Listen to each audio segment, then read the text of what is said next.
Thank you, and thanks for getting the name right. I've got an alias for when I'm in Scotland. I used to play rugby at London Scottish, under-12s, and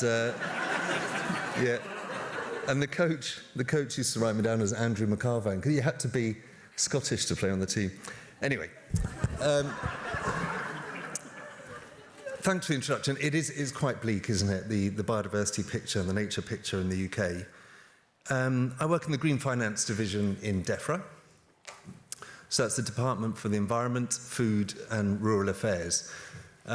Different policy areas have devolved to the national governments in the UK. The environment's one of them. So we're responsible for England. We operate under the Climate Change Act, which puts the UK on a trajectory to net zero by 2050. But also the Environment Act 2021, it's relatively new, which sets legally binding targets to reverse biodiversity loss by 2030, so 20 years earlier. I mention them both because you can't get to net zero without restoring nature. I think it was already mentioned today, but the figure that I have in mind is 23.1 million tonnes of CO2 from peatland emissions alone. So if we can restore those, if we can restore the peatland and turn it into a carbon sink, then it's a major contribution to net zero. Peatland also stores a lot of water for areas that are flooded. There's a fantastic project, actually, which I normally says the north, but it's south of here, in Cumbria, the Wyre River, which floods quite regularly. And there's a project there involving different landowners, communities and farmers and some NGOs as well. And they've come together and established a series of activities that together reduce the risk of flooding. And one of them is to keep the water uphill in the peatlands. So you block the culverts, keep the water in the peatlands, provide some leaky dams, and it reduces the flood risk for the communities downstream. There are other sort of things that that nature can provide for net zero. But so it's not just net zero; it's also adaptation, and it's restoring nature and biodiversity loss. So all of those three come together under those two acts.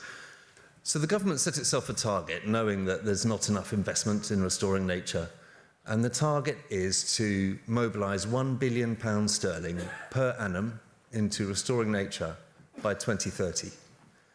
Which is a big lift from where we are at the moment. There's a report by a coalition called the I think it's Financing Nature Recovery in the UK, that put the figure at the moment as below £100 million per annum. So it really is a big lift. The way that we do that, we look at 3 or 4 different pillars, depending on how you look at it. One of them is to establish nature markets and to make sure that those nature markets have integrity.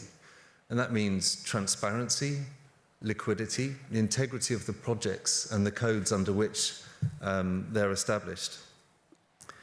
We're working with the British Standards Institute to establish a series of standards that the codes can apply when they're establishing themselves, if you see what I mean. So rules under which they operate.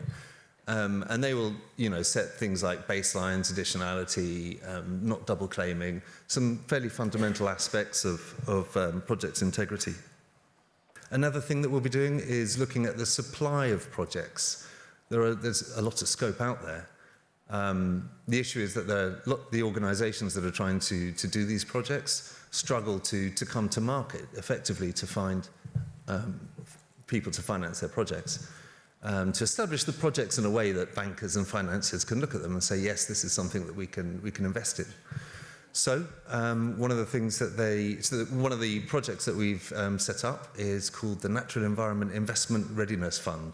It's a project preparation facility, £10 million. We're on the second round. That's 80 projects, mostly community, NGO, and some farm-based projects. Some of them are looking at new codes. So, for example, salt marsh codes. So we may if they emerge, if they come to light, then we may see projects that are able to earn carbon credits through sequestration in salt marshes, for example. Another aspect is the demand side. And I think that's something that we've been talking about a lot today, I guess, through ESG. So this is corporate, but also financial sector demand, looking for things to invest in, for investables. You can improve the demand side, establish the rules for disclosure, and that's something that we're doing. We're looking at a green taxonomy. We set up a transition plan task force to work out what a transition plan should look like, so corporates can say we are transitioning towards net zero and towards nature positivity. The third aspect is we're setting up a process, a governance process, to work out whether and how to onshore the ISSB's standards in the UK and what sort of legal footing they might have. So that's something that will be, revisited and brought to public consultation over the next year. Some of us may have noticed that the Task Force for Nature-Related Financial Disclosures produced some recommendations this week. I've got a colleague that's been working on that almost full-time for the last 3 or 4 years. She's absolutely delighted this week that it's finally produced its recommendations. The UK government has been supporting that since before the TNFD Secretariat was established, financially and with resource. What we're doing with that is, making sure that businesses know how to identify, assess, and act on their nature-related risks and opportunities that are key to their long-term financial health. We're encouraging UK businesses and financial institutions across different sectors to engage in the TNFD's recommendations and the work of the UK's TNFD National Consultation Group. All of these together make up what we're calling the Sustainable Disclosure Requirements, which is something that we'll be consulting on publicly in due course as well. Those are the 3 or 4 different pillars, depending on how you look at them. I think there's one thing that I wanted to mention, actually, which is a pet project of mine that I thought might be quite interesting. I find these things can seem quite separate, quite disparate. Some of it is very much grassroots, some of it is high-level, international. There's one project which tries to bring these together, at least in my mind it brings them together. We've announced something we're calling the Big Nature Impact Fund. So this is an impact fund that will be established as a limited partnership agreement. We've procured fund managers to operate the fund. We're working out how the fund's going to work and setting up its governing documents now. We have FCA regulation already, and then the fund managers will be out fundraising. So DEFRA's role as a designer of this fund is also to become a limited partner in the fund. So we're putting £30 million at risk in the fund. It will be in a first loss position, which is quite a complicated arrangement. In essence, we hope that the 30 million will inspire other investors into the fund, and then together, as a bigger pot, the fund will be able to buy more impact on the ground. If there are losses, then DEFRA's part will bear the losses first. The fund will be investing in trees, peatlands, woodlands, all nature. Our money is dedicated to England. That's just because that's where we have the spending powers. But the fund as a whole will be UK, so all UK, all nature.